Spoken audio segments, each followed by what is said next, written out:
André, on connaît de vous aussi un personnage assez attiré par tout ce qui est psychologie, astrologie, avec des portraits que vous avez pu faire dans le passé, etc. D'où vient cette passion pour la psychologie? Expliquez-nous un peu tout ça. Ouais, je dirais plus que la psychologie pour la philosophie ou pour quelque chose qui réunit un petit peu tout. En fait, la musique à la base, c'est quand même très mystique parce que qu'on le veuille ou non, on cherche à se tuyauter, on cherche un canal, c'est un métalangage, c'est-à-dire que c'est un langage qui est au-delà du langage, qui exprime des choses. Et quand on s'aperçoit que celui qui a inventé la gamme sur laquelle de laquelle on s'est tous inspirés, c'est Pythagore, et qu'il avait une école de sagesse et de mathématiques en même temps, et qu'il expliquait que tout est vibration. Bon voilà, c'est pas de la mystique à deux balles, c'est juste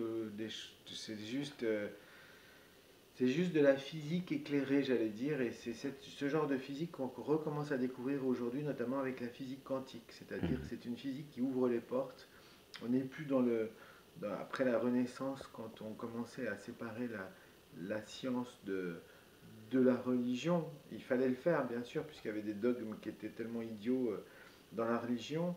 Mais je regrette un peu cette période juste avant où il y avait des alchimistes, des humanistes Ouais. qui étaient capables à la fois d'avoir une vision spirituelle et en même temps physique et C'est scientifique. Et vrai qu'on... c'est. ouais. Oui. Pardon, je disais, c'est vrai qu'en ce moment, on a tendance à mettre enfin, c'est pas en ce moment, c'est quelques années, les étiquettes, on est soit musicien, soit... Et puis c'est vrai que les personnages un peu touche à tout comme ça sont pas forcément mis en avant. Ouais, tous les musiciens, j'allais dire, sont sensibles à cette chose-là. Debussy faisait partie j'allais dire, d'une société secrète, ésotérique chrétienne. Newton aussi, il y a plein de.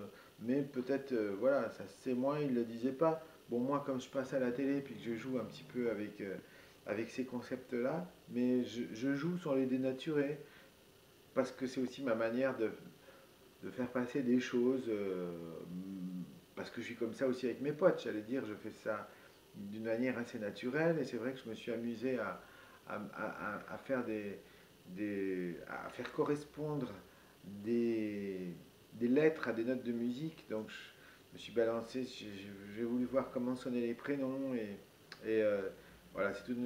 Mais avant moi, Jean-Sébastien Bach l'avait fait avec B-A-C-H, les quatre lettres de son nom. Il avait écrit une mélodie, puisqu'en allemand et en anglais, on ne dit pas Do, Ré, Mi, Fa, Sol, La, Si, Do. On Hmm. dit, pour dire La, c'est A, B, C, D, E, Ouais. F, G, O, quoi. Donc, la correspondance, elle existe déjà naturellement. Donc, après, il s'agit juste de mettre. J'aime bien la pensée analogique, c'est-à-dire qui relie tout à tout et qui fait un petit peu des correspondances. C'est une manière que j'ai assez spontanée de m'exprimer. Quand je veux me faire comprendre, je parle souvent par image. D'où voilà les images, les métaphores un peu. Franchement, des fois quand je partais, je savais pas où j'allais atterrir. Les gens non plus, ça faisait des grandes transpirations. Et puis bon, allez, une pirouette et puis on essaye d'atterrir. Mais voilà, c'est un petit peu. Ça aussi, c'est mon côté peut-être jazzman. J'adore l'improvisation. Mais il faut qu'il y ait un environnement pour pouvoir être bon. Il faut que les autres vous inspirent. Il faut que vous soyez dans un environnement inspirant. Et justement, cette époque, voilà, Nouvelle Star, avec des vrais musiciens autour de vous, Manu Katché, Marion James, etc. Ça devait être aussi finalement un cocon un peu jazzy autour de vous qui vous permettait de vous exprimer. On a entendu des rumeurs. Est-ce que on peut espérer un jour revoir ce trio diabolique entre guillemets? Ouais, bah, je veux dire, je crois que Manu n'avait pas très envie, donc il a un petit D'accord, peu décliné. Il a un petit peu décliné. d'accord. Et voilà.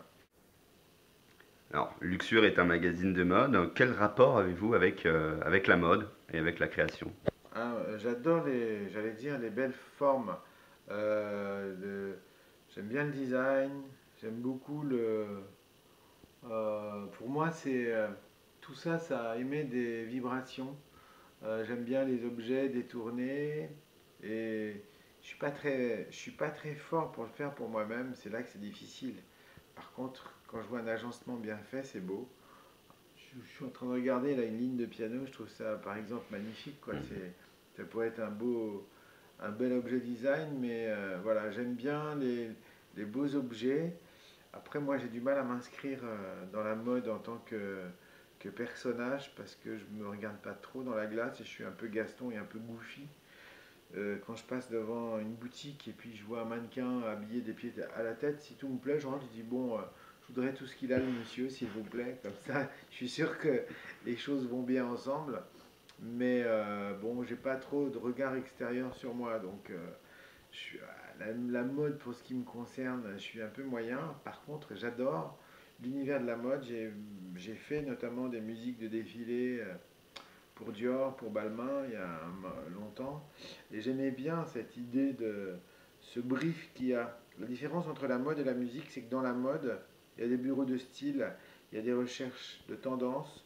Donc il y a toute une intellectualisation de la recherche qui est là avec toute une équipe. Et puis on arrive à une synthèse, c'est comme un travail de laboratoire. Alors que nous, dans la musique, on est chacun dans notre coin et on fait la même chose, mais d'une manière intuitive, sans le savoir, sans avoir les clés ni les codes. Donc il y a un moment où on est en phase, naturellement. Quand on commence, quand on a une vingtaine d'années, entre 20 et 30 ans, puisqu'on est dedans, puisqu'on en consomme, puisqu'on est là, donc on sent toutes ces choses-là. Et puis il y a un moment où on est capable de transcrire ça.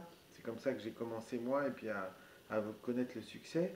Et puis il y a un autre moment où on commence à avoir le savoir-faire, l'expérience, qui va compenser peut-être cette fraîcheur et se sentir cette vibe. Et il y a un moment où on a envie de, de nouvelles inspirations. En tout cas, moi j'envie des fois, encore une fois, ces bureaux de mode, ces bureaux de style qui discutent ensemble des tendances et qui élaborent des choses. Quelle est pour vous la définition d'un homme élégant? La définition pour moi d'un homme élégant, c'est un homme qui sait s'exprimer, c'est un homme qui a une certaine classe, c'est-à-dire qui a une certaine retenue et qui sait à la fois vous mettre à l'aise, euh, qui vous fait partager son monde en vous mettant en valeur. Ça, c'est l'élégance suprême. Avec les grands aristos qui savent faire ça. Mais les grands aristos, c'est pas les gens qui ont des particules, Hmm. c'est les vrais aristos, quoi. Alors, pour le magazine Luxure, quelle est selon vous la définition du mot luxure? Ah, la définition du mot luxure, pour moi, ça serait de me mettre dans le même état que Baudelaire, mais sans prendre les souffrances ni les substances.